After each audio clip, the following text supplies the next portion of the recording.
हक्कभंगाची सूचना। अध्यक्ष महोदय,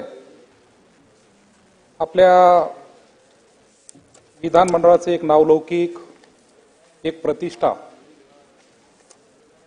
या ठिकाणी एक वेगळी असून महाराष्ट्र विधानसभा नियम 273 यानुसार श्रीमती सुषमा अंधारे यांच्या विरोधात हक्कभंग या ठिकाणी मी मांडत आहे।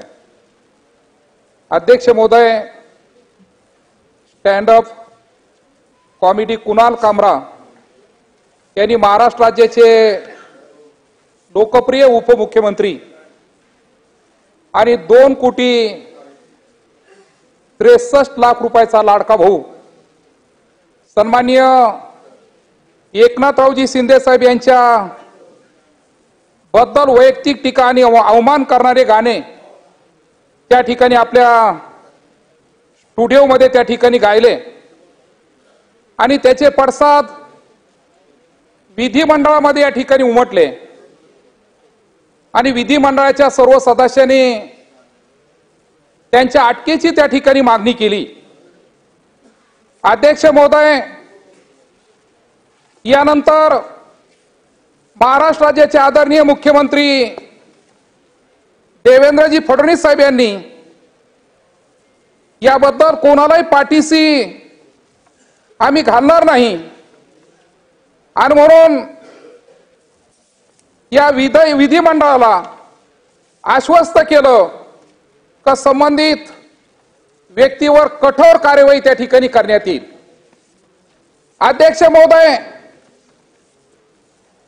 सन्माननीय मुख्यमंत्री महोदयने निवेदन केल्यानंतर, घोषणा केल्यानंतर परत त्या ठिकाणी सोशल मीडियावरती त्या ठिकाणी संबंधित व्यक्तीने परत ते वक्तव्य त्या ठिकाणी केलं आणि सोशल मीडियावरती उबाटा गटाच्या श्रीमती सुषमा अंधारे यांनी त्या ठिकाणी आपली बैठ देत असताना त्या ठिकाणी खऱ्या अर्थाने विधानमंडळामध्ये जे वाक्य मुख्यमंत्री आदरणीय मुख्यमंत्री यांनी केलं त्याची एक प्रकारे टिंगल उडवण्याचं काम सुषमा अंधारे यांनी त्या ठिकाणी केलं आणि म्हणून या ठिकाणी अध्यक्ष महोदय, खऱ्या अर्थाने आमच्या विधिमंडळाचा अपमान झालेला आहे आणि म्हणून या ठिकाणी अध्यक्ष महोदय, मी आपल्याला विनंती करणार आहे का जर कुणीतरी अशा पद्धतीने परत ते वक्तव्य त्या ठिकाणी हेतू पुरस्कार जर करीत असतील तर खऱ्या अर्थाने याची नोंद खऱ्या अर्थाने आपण घ्यावी आणि श्रीमती सुषमा अंधारे यांच्या विरोधात हक्कभंगाची सूचना मान्य करावी व ती विशेष अधिकार समितीकडे पाठवावी का जेणेकरून भविष्यामध्ये या विधिमंडळामध्ये ज्या घोषणा झाल्या, जे वाक्य या ठिकाणी झाले, आदरणीय मुख्यमंत्री त्या ठिकाणी बोलले आणि म्हणून भविष्यामध्ये कुणी या विधिमंडळामध्ये झालेल्या प्रकाराचं कुठेतरी बैठ देऊन त्याचं टिंगल करणार नाही यासाठी मी हक्कभंग त्या ठिकाणी आणत आहे। धन्यवाद। जय हिंद, जय महाराष्ट्र। सन्मान्य सदस्य रमेश बोरनारे साहेबांनी जे हक्कभंगाची सूचना मांडलेली आहे त्याच्यावर बोलण्यासाठी मी उभा आहे। अध्यक्ष महोदय, आपल्या सभागृहामध्ये यापूर्वी देखील अशा पद्धतीच्या अनेक घटना घडलेल्या आहेत। मागे अर्णव गोस्वामीच्या संदर्भात सन्माननीय प्रताप सरनाईक साहेब यांनी हक्कभंग मांडलं होतं।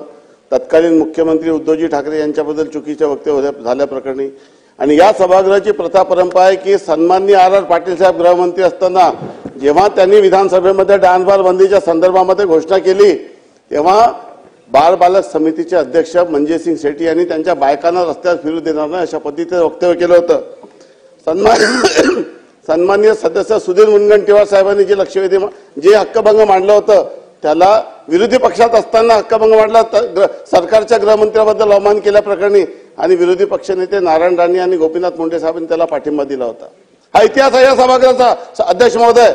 आणि अशा पद्धतीने जेव्हा ही घटना घडली आणि जेव्हा सभागृहाच्या दोन्ही बाजूच्या सन्मान्य सदस्याच्या भावना संतप्त होत्या तेव्हा जेव्हा सभागृहाचे नेते आदरणीय देवेंद्रजी फडणवीस यांनी सांगितलं की अशा पद्धतीचे वक्तव्य मी खपून घेणार नाही आणि जे दोषी असेल त्याच्यावर कठोर कारवाई करू, अशा पद्धतीची अराजकता मी पसरू देणार नाही, तेव्हा या विधिमंडळाची टिंगल टवाळी करून जणू काही मुख्यमंत्र्यांच्या शब्दाला, या सभागृहाच्या शब्दाला काही किंमत नाहीये असं वक्तव्य करून त्यांनी ज्या पद्धतीने या सभागृहाचा अवमान केलेला आहे, अध्यक्ष महोदय, त्याची गंभीर दखल या सभागृहाने घेतली पाहिजे. आणि मी आपल्याला एकच लाईन वाचून दाखवतो आपल्या हक्कभंगाची की सभागृहाचा अवमान या संकल्पनेची व्याप्ती मोठी आहे. कदाचित कोणत्याही विशेषाधिकार भंग न होताही सभागृहाचा अवमान होऊ शकतो. खरे तर सभागृहाचा अवमान हा शब्दाची नेमकी व्याख्या करता येत नाही. विशिष्ट परिस्थितीत केलेली एखादी कृती अवमानक निर्देशक नसेल, त्या परिस्थितीत ती असेलही. दुसऱ्या शब्दात सांगायचं झाल्यास अवमान झाला किंवा नाही याचा निर्णय देण्याचे काम विधिमंडळाच्या संबंधित सभागृहाला सोपवणे इष्ट ठरते. माझी विनंती आहे की अशा पद्धतीची जर वक्तव्य रोज जर कोणी करत गेला, उद्या सभागृहाचं काही अस्तित्व राहणार नाही. उद्या कोणी सभागृहाच्या नेत्यांनी सभागृहात कुठलाही निर्णय घेतला तर त्याचे टिंगल हे लोक करतील. त्यामुळे याला कुठेतरी निर्बंध बसावं. म्हणून सन्मान्य सदस्य रमेश बोरनारे यांनी जे हक्कभंग मांडलेला आहे ते आपण हक्कभंग समितीकडे पाठवावं अशी माझी आपल्याला विनंती आहे.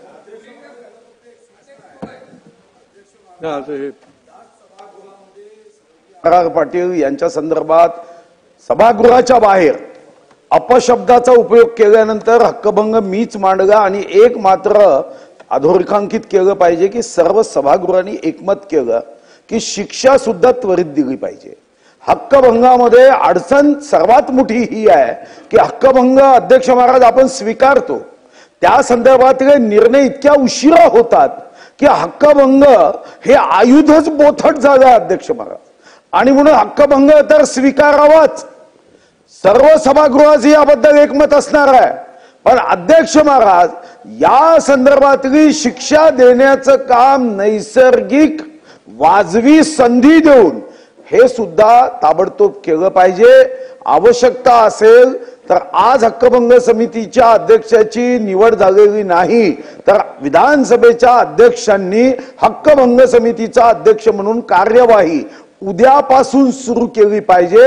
अन्यथा महाराष्ट्राच्या कानाकोपऱ्यात या सभागृहाची कोणतीही किंमत अध्यक्ष महाराज राहणार नाही आणि त्याचा इतका दुष्परिणाम होईल की नंतर आपल्याला कोणत्याही परिस्थितीमध्ये ही परिस्थिती आटोक्यात आणता येणार नाही. ठीक आहे. संविधानावरची चर्चा.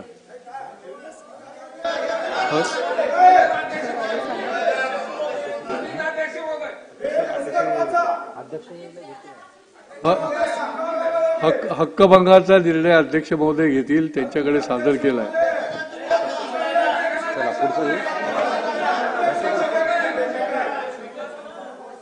भारतीय गणराज्याच्या 75व्या वर्षानिमित्त भारताच्या संविधानाची गौरवशाली हक्कभंग स्वीकारलेला आहे, त्याच्यावरची कारवाईचा निर्णय जो आहे तो माननीय अध्यक्ष महोदय घेतील. त्याने स्वीकारलंय सांगितलं ना सुधीर भाऊ, मी सांगितलं हक्कभंग स्वीकारला आहे. पुढची जी आपण सूचना केली ती लवकरात लवकर कारवाई संबंधात अध्यक्ष महोदय निर्णय घेतील. चला.